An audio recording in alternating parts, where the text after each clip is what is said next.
Eat the egg. No. You must eat the egg. No. Wow. Hello everybody, it's Barry here. Hope you are well wherever you are in the world. Welcome to our kitchen, your kitchen, my kitchen, the internet's kitchen. Today we're making a very basic homemade ramen. My kids absolutely love it. We go to a place called Wagamama, so we're going to try and replicate that in its very basic form. You can take this so many ways and way more advanced than I'm going to show you. This is going to kind of be like an introduction for me, rather than buying one in Wagamama's, and for you guys to, never maybe try one before, and then maybe a few weeks down the line we can try and enhance this if you like it. First up, let's boil an egg. Excellent. I hate that pun. Spoiler alert, that isn't actually an egg, that's a pan of water. And that's not an egg, that's an Elvis egg timer. But these are eggs. I really probably only need one today. I'm making quite a small batch of this ramen, so sticking them in with the cold water. The other egg I'm gonna let Mrs. B have that. She loves an egg mayo sandwich. I don't know why, I don't mind eggs, but egg mayo just, We're gonna get these eggs nice and boiled, hard boil the eggs. Breaking news, some of you might not have an Elvis egg timer. It's very unlikely. I'm sure we all do have them, but if you don't, saucepan of water, cold water, medium heat, cook it for about 12 to 14 minutes if it's a large egg, maybe a little bit less if they're smaller, like medium eggs, about 10 minutes. Because today we're doing a recipe what a leader of a dinosaur impressionist tells his other fellow trainees. They're like, how do we do it? And he goes, we go, rah, men. Basically, we're making ramen today, which apparently, according to Wikipedia, and everything on Wikipedia is true, ramen literally means pooled noodles. It is a noodle soup. The kids are falling in love with ramen. It's just like a medley of like hot noodle soup. You got the noodles, you got the meat, you got all these oils and vegetables going on and flavors. The other day I did eat a slither of ginger in mine. I was like, oh, what's some sort of crazy parsnip? And I ate the ginger and it's like, oh my gosh. So today we're doing a very basic chicken ramen. Now you can do this so many different ways. You can add different meats. You can add fish. You can actually do a completely veggie one, which is what Phoebe had when we went there. I think they just basically go, right, any veg we can get, let's just dump it in this bowl. Apparently, I was talking to one of the workers at Wagamama. I was like, oh, how do you make this? They wouldn't tell me the recipe. They gave me a few hints. They said, have you got a black bowl at home? I was like, I don't think I do. Do I need to go out and buy one? They're like, oh, traditionally it is served in a black bowl. I'm like, all right. Well, let's not do that today. And I have to be honest, with the COVID situation in the UK right now, although they've eased the lockdown, there has gone quite a lot of panic buying. So in the supermarket last night, I was struggling to get some of the ingredients I wanted. So I've done my best. Now, bizarrely, the chicken stock that I would normally get if I haven't made my own, which is, of course, the best way to do it, they didn't have it. So I've got this one in it feels like a can of beer. So most ramens are made with a beef stock or a chicken stock, or I guess if you want, you could do a vegetable stock. That's fine. I haven't got no problems with that. We've got some nori, which is roasted seaweed, and someone did tell me on a video years ago that half the seaweed that you get in Chinese restaurants is sometimes like fried kale or cabbage with a bit of sugar on it, and you're like, oh, where did they get the seaweed from? Like, Now, one thing I couldn't get, which I thought we had at home, I rang Mrs. B, I was like, have we got any Chinese five spice? Didn't have any. And they don't have any of the supermarkets at the moment, so we've got some garam masala. I googled it, and that's one of the closest alternatives to it, and I only need a speck, apparently. Now, ramen being pooled noodles needs noodles, and apparently, typically, it's either udon noodles, which is what I've got. You done and got the right ones, Barry. These are Japanese-style wheat noodles, but there are soba noodles, which are ones that are non-alcoholic. That are made from buckwheat. They're a little bit healthier. Yeah, so I'm doing this upside down. You basically have a bowl with noodles in it, and then you got your soup. That's the soup. Is everything just going to be squiggly lines? Then you get your egg, then you get sweet corn, then you get your nori. You can have the meat. That's the meat, okay? So this is ramen. Wow, that's really hard to do the end upside down. Is that it? Did we do it? Yeah, that's basically ramen, folks, okay? That's what we're aiming for by the end. But essentially, rich stock, noodles soaked, loads of softened veg, and meat of your choice should you wish to use it. I think that went very well. Okay, as Viva Las Vegas plays, that means the egg is at the first stage of cooking, so it's had probably about a couple of minutes in there. I'm gonna get the egg fully cooked and then plunge it into cold water, so stop it cooking anymore, otherwise you end up with that kind of like century egg style. Sorry, Stuart. My eggs are cooked. Elvis has left the building. We'll let them cool down in the cold water before peeling them. actually going to keep that water still warm to one side to cook our noodles in, because apparently we cook our noodles separately to the broth, just in case it lets off any starch and things like that. So, okay. I just want to show you, like, these udon, they're kind of like card, almost like bits of like bamboo skewer or something like that. They don't look very edible right now, but Elvis is still in there. We'll take him out in a minute. They boil, and considering that water is basically simmering anyway, 5 to 6 minutes. So we'll do the same thing. We'll plunge all of these in. Wow. Oh my gosh, no we won't. It's got paper wrapper. Oh, hang on. That's actually really clever, but I need all of it. I've got some hungry kids. I was going to use a bigger pan than this, but it's the fact that I've already got the water pretty much boiled anyway. As it cooks, we can push it down. Look at that, it's nearly submerged now. But I think Elvis really does need to get out of this now. So I have another bowl of water or a colander ready to rinse these once they've cooked after about 5 to 6 minutes. So, bless you. Look at the starch in there as well. So we're going to cook it for 5 to 6 minutes. Rinse it again, a bit like the egg, to stop it cooking. And then also, by washing it again after it's cooked like that, it will get rid of any other excess starch. Sort of gumminess as well, which is what we don't want in our broth. No. Ooh! You see how starchy that is. I'm so obsessed with starch today. I'm going to run this under a cold tap now to stop it cooking. Now, believe it or not, I'm not an udon noodle. I often get recognised for that. But I bet that feels really, really refreshing.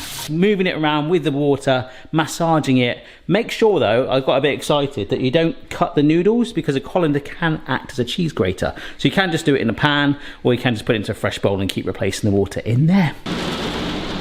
The weather is so British right now. It has gone from being 30 degrees literally yesterday to hammering down with rain. If you've never been to England, this is basically, in fact no, it's hardly ever 30 degrees. It's pretty much rain. I don't work for the tourist board, sorry. Before we move on to the broth, the meat, we can cook that in advance and drive more flavour into it. So remember I did the gadget video the other day where I made the roast chicken? This is some leftover chicken. This is some breast that I just sliced up like that. We made some sandwiches, had a lovely thing. A lot of people were like, what did that taste like? It was amazing. But I did get a hint from one of the Wagamama staff. I was like, do you do anything with the meat? Now, I don't know if this is the same with fish. You might want to make that last, but with this we can make it ahead too. They did say they flavour it with sesame oil. Open sesame. We're going to fry it in just a small amount of this, which I usually put this in stir fries and things. So good, but only for a little bit. Remember, it's cooked already, and if you don't want to do it, this is optional. I mean, everything's optional really, isn't it? You don't have to make ramen, you could just make a cake. Now, I'm going to do it a little bit differently. I'm going to use a pastry brush, and rather than filling the pan with it, I'm just going to brush the chicken on both sides, just with a very little bit of this oil. I just want to make sure that every bit is coated. Right, let's cook this. It won't take long. Yeah, I have no idea why I just did that. I just off camera, I was thinking, why did I just do that? Because I've never done it before, and I'm an inquisitive sort of person, but oil in a pan, folks, it's gonna be fine. Have some tongs ready, because as I say, it won't take long to cook. In fact, it's warming up already, and it's only been a few seconds. We just wanna get a little bit of color and flavor into it. And to one side, a little bit of kitchen towel. Cheers. So there we go, down on the kitchen towel. Just like that, not burnt, just a nice bit of extra charring and colour and flavour driven in. And remember, it's already cooked, it's going to soften in that broth, and if I don't get this off, it is going to cook quicker, and I'm going to burn my worktop. But just gorgeous, it smells so good. Now with that done, it's broth time. So I talked about using the garam masala as an alternative. Just had another look in my spice drawer for some chili powder, and whilst I was in there, I'm like, what the heck is this? Chinese 5 spice. All right, let's make this thing. I have got my can. Oh wow, I really want to drink that. I'm not going to. My can of chicken stock. This is a little bit of Worcester sauce. I'm completely going by what this person mentioned to me, by the way. More soy sauce, but we can add a little bit more to tweak if we want. Plus some sweetness. They did say add some honey if you like. But I want to try and get a bit of kick. Speaking of which, we've got the Chinese 5 spice in here, mixed with a little bit of chili powder. And last but not least, this is the garlic and ginger, which I'm going to plonk in. We'll stir this over the heat as we warm it through before draining it off. Nice. All right. My ramen. Where's your ramen? I'm making it. It's nearly ready, miss. I'm sorry. Right, well, actually, get your ladle out. Have you seen they eat them, ramens, with like a wooden ladly thing? We haven't got one of them, have we? No. Can you use that? Is that all right? you get the soup and you go like... One thing I will say, do not leave the noodles in a colander. In the time that I've been making the broth and stuff, it kind of almost started to dry out, so I've plunged it back into some cold water just so it stays nice and moist and nice. Nice plan, the ramen. Could be a bit more detailed, but...